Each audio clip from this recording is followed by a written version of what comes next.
Why do golfers have better erections? Because they do the pelvic tilt all of the time.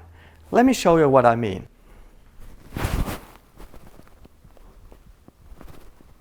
This is a pelvic tilt. Now, here comes some explanation why this is important for erections and the golf swing. I actually got inspired to make this video by a video I watched on Dr. Bree's channel on vibrant pelvic health. I will put a link to it into the description. It is worth watching.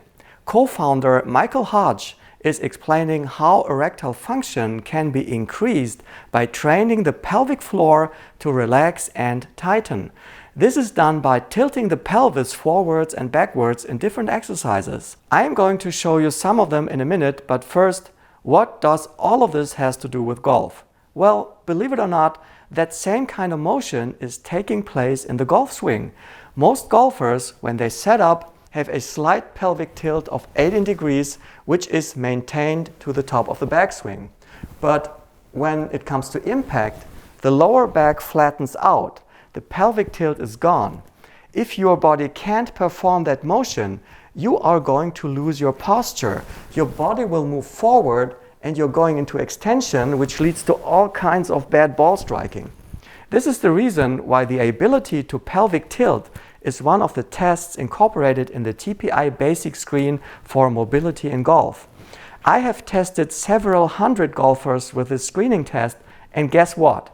Not everybody is able to move their pelvis. According to the TPI database that incorporates over 16,000 golfers, only 35% have a normal range of motion. Statistically, 72% will feel some vibration going on. It's not a smooth movement, but some shake and bake action. We call this perturbation, and it is a sign that you are able to perform the movement, but your body is not used to it. What I very often see is this. Movement of the upper body, or this. No movement at all. Many are permanently stuck in an arched back, something which is called anterior tilt. The reason for this is simple: sitting all day long. We call it the lower crossed syndrome. If you sit all day, your body will start to adapt to that position because it assumes that this is the way it's supposed to be. It's called the lower crossed syndrome because your lower back muscles will shorten, your hip flexors will shorten, while at the same time your abdominals and your glutes will get weak. As a result, a muscular imbalance will develop that freezes the pelvis in a forward tilted position. When you look at people in the streets, you can see it everywhere. You can tell by the way they walk because it's a bit duck-like. So as a result, the pelvic floor may become dysfunctional because it now has a hard time contracting and releasing, which is its natural movement pattern. Before you start any kind of exercise, you've got to make sure that you are able to perform that motion. The best way to test for this is being watched by another person.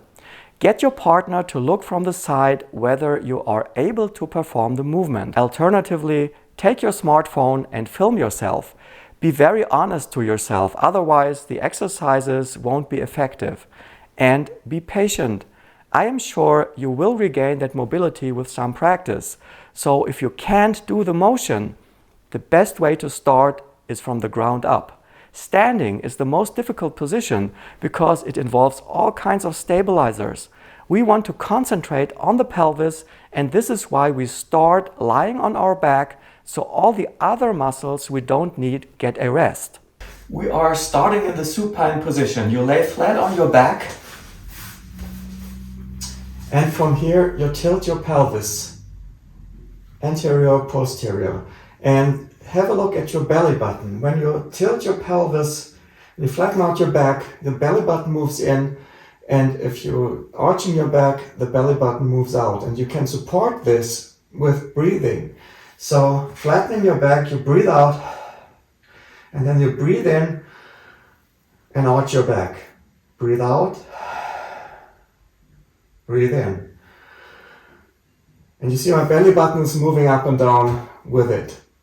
Now we're shifting from the supine position to the prone position, and I have two cushions here, and it's just the same movement. You place yourself over the cushions and then you breathe out, flatten your back, breathe in, arch your back, breathe out, flatten your back, breathe in, arch your back. And the cushions help to perform the movement. Now we go quadruped, and this exercise, you might know it, it's called cats and dogs. But we do a little variation because we're only moving the pelvic area, the lower back area. So same thing, you breathe out and flatten your back, you breathe in and arch your back. It goes like this.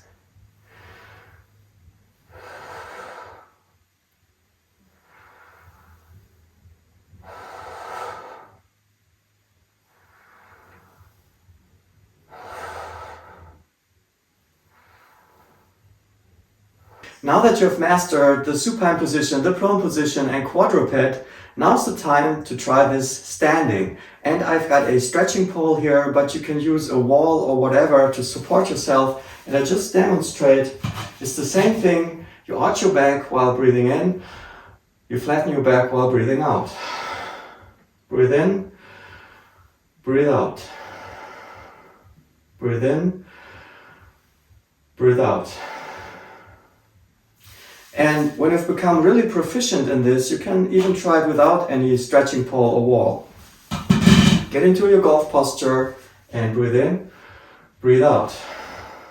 Breathe in, breathe out. In, out. As for reps and sets, I advise you to do 10 reps and 3 sets, and do this every day and you'll see results. Thank you very much. See you soon. Don't forget to subscribe. Bye bye.